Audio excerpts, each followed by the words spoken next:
ते काही दिवसापासून माजी खासदार सुजय विखे पाटील हे रस्त्यावर फिरताय, राहत्यामध्ये त्यांनी मिटिंग घेतली, पुढं राहुरीमध्ये फिरताय. त्यांचं म्हणणं असं आहे की तुम्ही निष्क्रिय आहात म्हणून तो रोड होत नाही, असं आरोप आहे तुमचा. शेवट राजकारणामध्ये काही लोक काम करतात आणि एक वर्ग असा असतो तो स्टंट करणारा वर्ग असतो. जर आज बऱ्याच मीडियाद्वारे सांगितलं जातं की जे हल्लीचे जे खासदार आहे ते काम करत नाही आणि आम्ही खासदार नसताना काम करतो. पहिली गोष्ट, यांना 2024चा पराभव आज पण मान्य झालेला नाही. जर तुम्ही नगर मनमाड रस्त्याची जातायात तिथं व्हिजिट करायची, पाहणी करायची, पत्रकार बोलवायचे, अधिकाऱ्यांना दबाव टाकून बोलवायचं, तो रस्ता तुम्ही 6-5 वर्षे खासदार होते, 5 वर्षात तुम्हाला दगड टाकता आला का? निलेश लंकेचं स्टेटमेंट आहे एका प्रेस समोर, हा रस्ता माझ्याच काळात चालू झाला आणि माझ्याच काळात हा रस्त्याची त्या ठिकाणी पूर्णत्व जाणार आहे. ज्यावेळेस मी खासदार झालो त्यावेळेस पहिला ठेकेदार ब्लॅकलिस्ट केला. तो ठेकेदार कोणाच्या त्रासामुळे काम करत नव्हता हे आधी त्यांनी अभ्यास केला पाहिजे.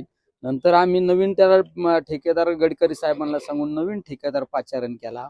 त्या ठिकाणी टेक्निकल अडचणी आल्यामुळे परत तिसरं कॉन्ट्रॅक्ट ओपन केलं आणि तिसरा ठेकेदार सुरू झाला. त्या ठेकेदाराला सुद्धा काम करत असताना कोण अडचणीत आणतं हे समाजाला माहिती आहे सगळ्या गोष्टी. त्यामुळं तुम्हाला 6 वर्ष 5 वर्षाचा कालखंड तुम्हाला खासदार म्हणून मिळाला. तुम्हाला त्या रस्त्याचं काम करता नाही आलं. रस्ता खांदून ठेवला, मृत्यूचा सापळा बनवला, हजारो लोक मृत्युमुखी पडले. निलेश लंके तरी खासदार म्हणून निवडून आल्यानंतर त्या कामाला सुरुवात झाली आणि त्या कामाला आज चांगल्या पद्धतीची स्पीड सुद्धा त्या ठिकाणी मिळालेलं आहे.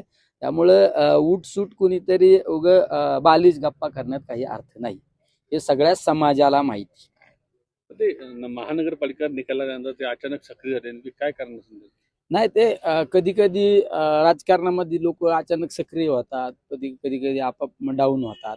शेवट आम्ही आमच्या कामाचा त्या ठिकाणी नेहमी एक अजिंठा सेट केलेला आहे. आम्ही त्या पद्धतीने कामाला महत्त्व देणारे माणसं आहे. आम्ही फक्त राजकीय व्यासपीठावर गेल्यानंतर स्टेटमेंट करणं, भाषणबाजी करणं आणि आपल्या समोर बसलेल्या चाहत्यांना टाळ्या वाजवण्यासाठी बोलणं हे आम्ही काही करत नाही. आम्ही फक्त काम करतो. महानगरपालिकेत तुम्ही कामं न केल्यामुळे महानगरपालिकेत तुमचा मोठा पराभव झाला. शेवट महानगरपालिकेच्या निवडणुकाच्या बाबत तुम्ही सविस्तरपणे गेल्यानंतर ह्या गोष्टी तुमच्या समोर येतील काही दिवसात. नेमका निवडणूक कशा पद्धतीने टॅकल झाली, काय झाली, या सगळ्या गोष्टी येतील. शेवट महानगरपालिका आणि ह्या सगळ्या गोष्टीचा विचार केला तर त्या महानगरपालिकेला संदर्भ देणं पण चुकीचं आहे.